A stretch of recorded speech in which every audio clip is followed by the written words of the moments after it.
Aujourd'hui, on va récapituler tout ce qu'il y a de plus important à savoir sur le produit scalaire. Ça va pas être un cours exhaustif, on va vraiment se concentrer sur les aspects les plus importants qui sont utiles pour la suite de vos études. Les mathématiciens ont inventé le produit scalaire parce qu'ils voulaient inventer une règle pour multiplier des vecteurs. Vous connaissez déjà des règles pour additionner des vecteurs. Graphiquement, le vecteur rouge plus le vecteur vert, ça fait le vecteur orange. Et avec les coordonnées, on sait aussi déjà parfaitement additionner des vecteurs. Mais on n'avait pas encore de règles pour multiplier des vecteurs. C'est pour ça qu'on a inventé le produit scalaire. On le note avec un point, et voilà comment on a défini la multiplication de vecteurs. Cette formule encadrée est à connaître vraiment par cœur, c'est la définition originelle du produit scalaire. Tout le reste va découler de ça.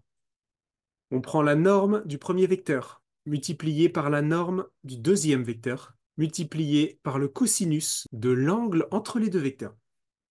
Regardez l'exemple en bleu. On prend la norme de U fois la norme de V fois le cosinus de l'angle entre les deux. Le principal piège là-dedans, c'est de mal repérer l'angle. Quel est l'angle entre les deux vecteurs roses?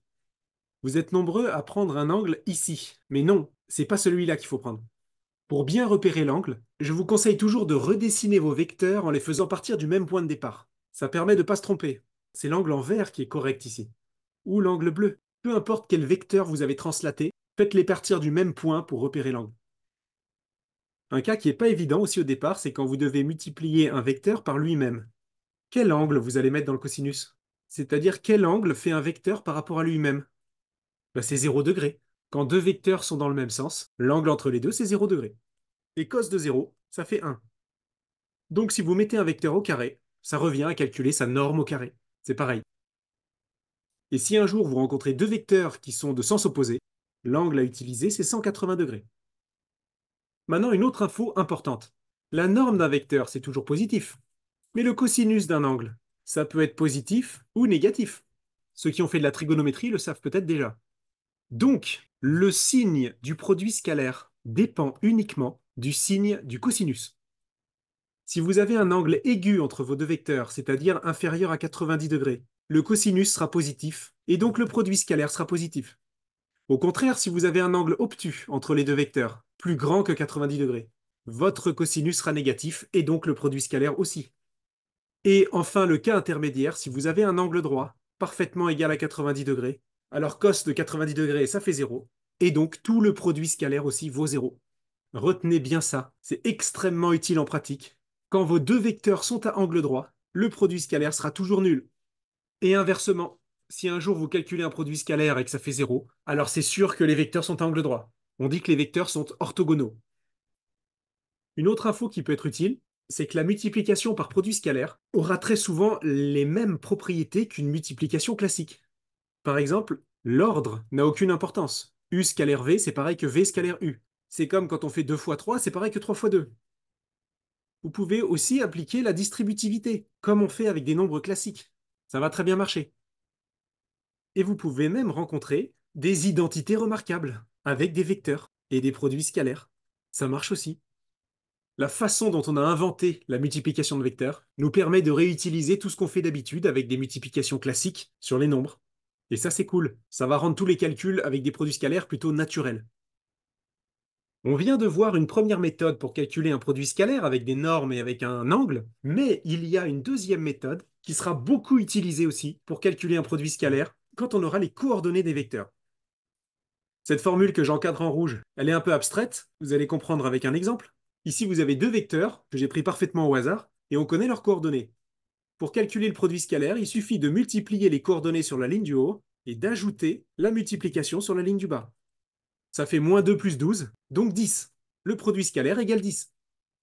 D'ailleurs, c'est intéressant de remarquer que quand on multiplie deux vecteurs par un produit scalaire, on obtient un nombre classique et pas du tout un vecteur comme résultat. Sachez que les mathématiciens ont inventé une autre façon de multiplier deux vecteurs, qui s'appelle un produit vectoriel, et qui donne comme résultat cette fois un vecteur. Mais on ne va pas du tout aborder ça ici. On se concentre sur le produit scalaire. Cette deuxième méthode pour calculer un produit scalaire peut tout à fait se généraliser en trois dimensions.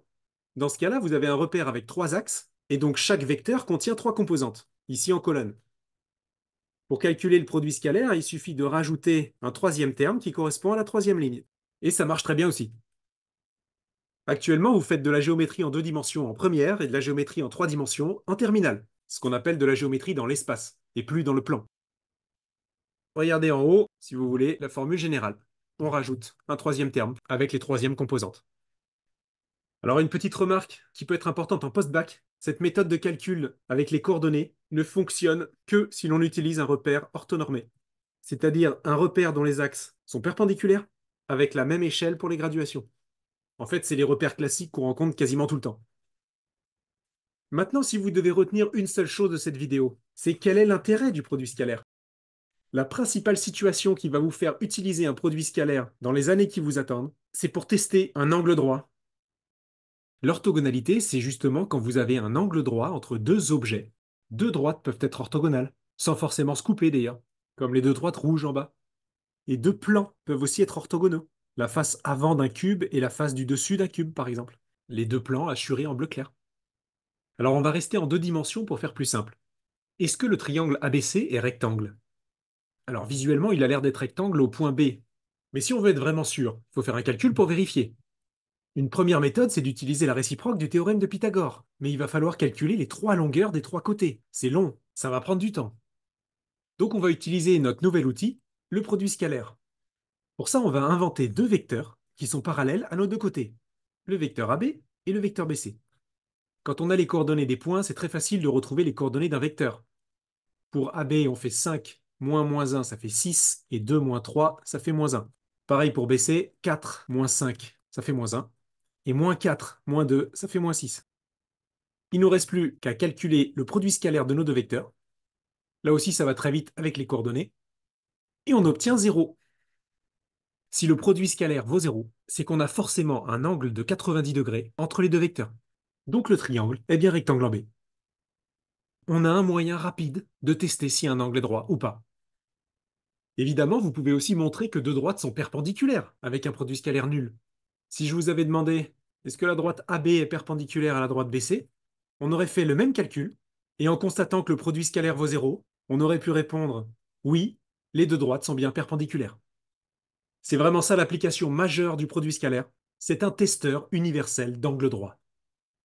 Il existe d'ailleurs un autre outil qui sert au contraire à tester un parallélisme et qui repose sur la collinéarité entre deux vecteurs. J'en parle dans une autre vidéo, le lien est en description.